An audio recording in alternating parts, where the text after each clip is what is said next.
27 years of silence. One podcast. 3 words that destroyed Bill Clinton's legacy defense forever. Should have resigned.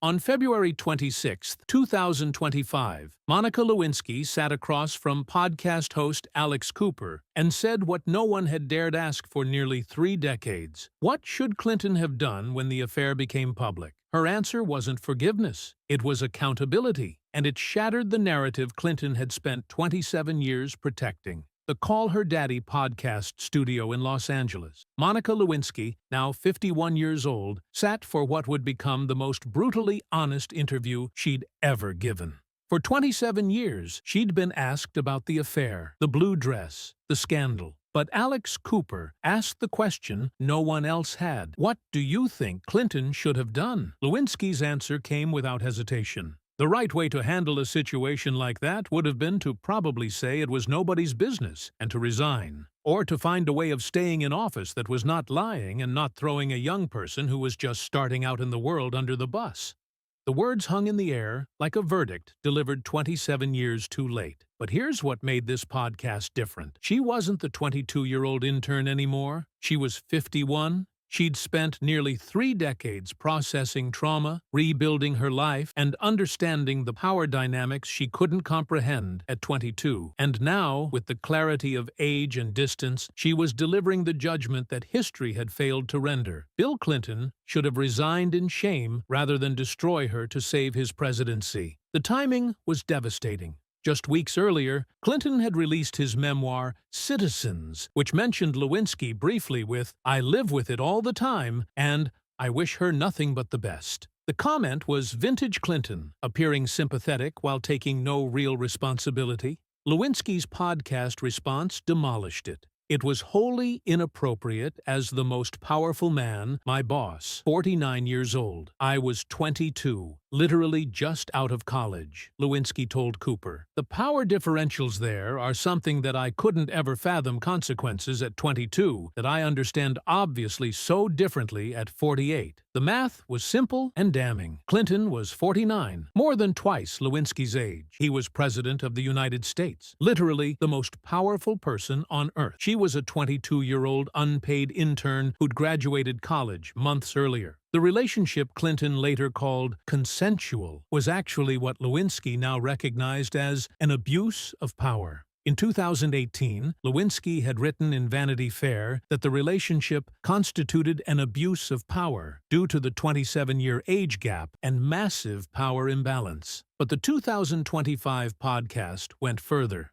It wasn't just abuse of power. It was Clinton's choice to lie and throw a young person under the bus, rather than face consequences. I think for 5 seconds, it was sympathetic, Lewinsky told Cooper about the initial media response. Maybe after about a week, once the White House got in gear, I was very quickly painted as a stalker, a whore, mentally unstable, a bimbo. The coordinated White House media campaign to destroy Lewinsky was methodical and vicious. Sidney Blumenthal spread rumors that Lewinsky was a stalker with mental problems. James Carville said, "Drag a $100 bill through a trailer park, you never know what you'll find." The message was clear. Clinton was the victim of a delusional young woman. There was a creation of a version of me that I didn't recognize, Lewinsky explained. The real Monica, a bright, ambitious young woman, disappeared. In her place, the media created a caricature. The seductress, the homewrecker, the bimbo who'd brought down a president. Lewinsky reflected on the moment that defined the scandal. Clinton's finger-wagging denial. "I did not have sexual relations with that woman, Miss Lewinsky," Clinton had declared in January 1998. That woman, not Monica, not even Ms. Lewinsky with the dignity of a title, just that woman, a phrase that reduced her to an object, something shameful that Clinton was denying any connection to. The linguistic choice was deliberate. It dehumanized her. It created distance. It signaled to the world that whatever had happened, she wasn't worthy of respect. 7 months later, faced with DNA evidence on the blue dress, Clinton would admit the relationship existed, but the damage to Lewinsky was done. Millions had watched him deny her humanity on national television. Over the years, a handful of people involved in the scandal have privately admitted they wish they'd handled things differently, Lewinsky told Cooper. But none of the key players have ever apologized. The list of people who owed Lewinsky apologies was long.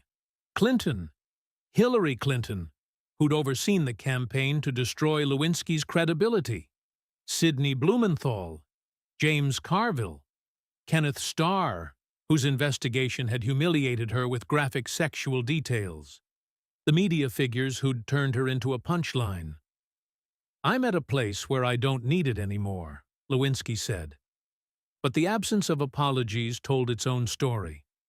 To apologize would be to admit complicity in destroying a young woman to protect a powerful man. What few people understood was the lasting psychological damage. Lewinsky revealed she'd been diagnosed with post-traumatic stress disorder from what she'd experienced, PTSD, the same diagnosis given to combat veterans and assault survivors. Think about that. A 22-year-old woman had her private life exposed in the most graphic detail. Millions made jokes about her. She couldn't get a job because no one would hire that woman. She received death threats. She considered suicide. And the man who'd put her in that position spent years pretending he barely knew her while his team systematically destroyed her reputation. "I lost my future," Lewinsky told Cooper. At 22, she'd had her whole life ahead of her. Career opportunities, normal relationships, all of it was gone. While Clinton went on to lucrative speaking fees and elder statesman status, Lewinsky spent years unable to work, unable to escape the shadow of something that happened when she was barely an adult. In October 2017, Lewinsky had tweeted the hashtag #MeToo, indicating she was a victim of sexual harassment or assault. The tweet generated immediate controversy. Could someone who'd had a consensual affair with Clinton claim "Me Too" victim status? Lewinsky's answer, articulated in the 2025 podcast, was yes, precisely because of the power imbalance. Me Too wasn't just about illegal assault. It was about the abuse of power in sexual contexts. It was about powerful men using their positions to exploit women who couldn't say no without consequences. At 22, literally just out of college, the power differentials are something that I couldn't ever fathom the consequences of, Lewinsky explained. She hadn't understood that saying no to the president might end her career before it started. She hadn't understood that the most powerful man in the world pursuing her wasn't flattering. It was predatory. It was the younger generations that really insisted on reevaluating this story, Lewinsky told Cooper, because you were all coming to it with just the facts, not having gone through the brainwashing or lived through that media lens. This was crucial. People who'd lived through the scandal in 1998 had been shaped by the White House narrative. Clinton was the victim of partisan persecution. Lewinsky was trouble. But younger people discovering the story decades later saw it differently. They saw a 22-year-old intern and a 49-year-old president. They saw massive power imbalance. They saw a man who'd lied under oath to protect himself while destroying a young woman's reputation. The generational divide wasn't about politics. It was about recognizing abuse of power when you saw it. Clinton's 2024 memoir, Citizens, had addressed the scandal briefly. "I live with it all the time," he'd written, acknowledging the affair remained a permanent stain. He'd complimented Lewinsky's anti-bullying work and written, "I wish her nothing but the best." The words sounded generous until you examined them closely. "I live with it all the time," suggested Clinton was the one still suffering. "I wish her nothing but the best" was what you'd write about a distant acquaintance, not someone whose life you'd destroyed. There was no apology, no acknowledgement of the power abuse.